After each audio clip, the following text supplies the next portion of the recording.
Arap-İsrail meselesi hiç değildir. Gazze insanlığın...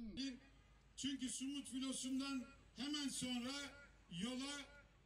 Tarihte ilk defa bir halkın mücadelesine sahip çıkan insanlar dinine, diline, ırkına, rengine bakmadan meydanları dolduruyorlar.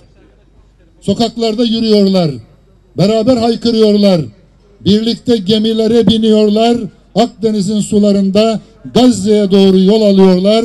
Evet, bir kısmı ulaşamasa bile, bir kısmı biraz daha yaklaşmış olsa bile manevi anlamda, psikolojik anlamda Gazze'ye yapılan ambargo fiilen psikolojik olarak delinmiştir. Sumut'taki arkadaşlarımız haksız yere alıkonuldu. Yani İsrail'en denilecek hiçbir kelime kalmadı. Hakaret etsen bize yakışmaz. Daha büyük hakaret etsen edebimiz izin vermez. Ama İsrail'e insanla ilgili kuracağımız hiçbir cümle kalmadı. Ve İsrail aslında sadece insanlığa karşı bu suçu işlemedi. Evrene, kainata, hayvanlara, canlıya, cansıza, çünkü böyle bir öğretinin içinde olduğunu bakanlar da söylüyor, Netanyahu da söylüyor. Hatta şu andaki bakanlar, Netanyahu büyük bir Yahudi düşmanıdır. Yahudilere karşı dünyadaki kini arttırdılar. Yahudi insanlar sokaklara çıkamıyor. Dükkanlarını açamıyorlar. Sadece buralarda değil, Türkiye'de değil.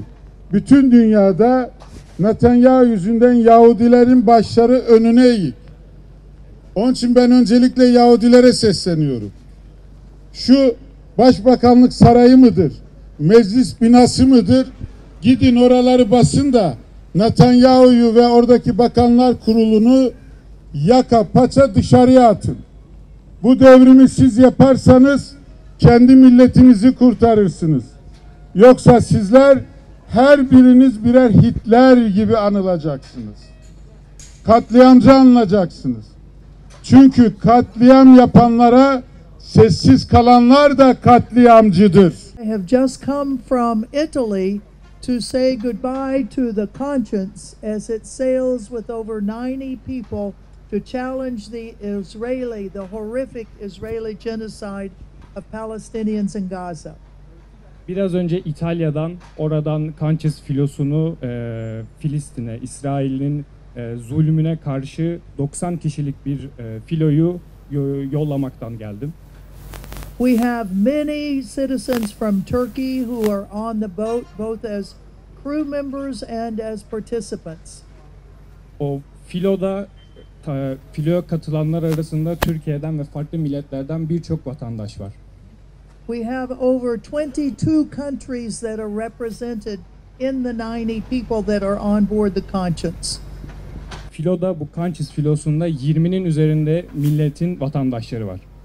So the citizens of the world, of course, are outraged about what Israel is doing to the people in Gaza, the Palestinians in Gaza, and the Palestinians in the West Bank. Bu dünya milletleri İsrail'in Filistin ve Batı Şeria bölgesindeki Müslümanlara ve Filistinlere yaptığı şeyler hakkında gerçekten çok sinirli ve öfkeli.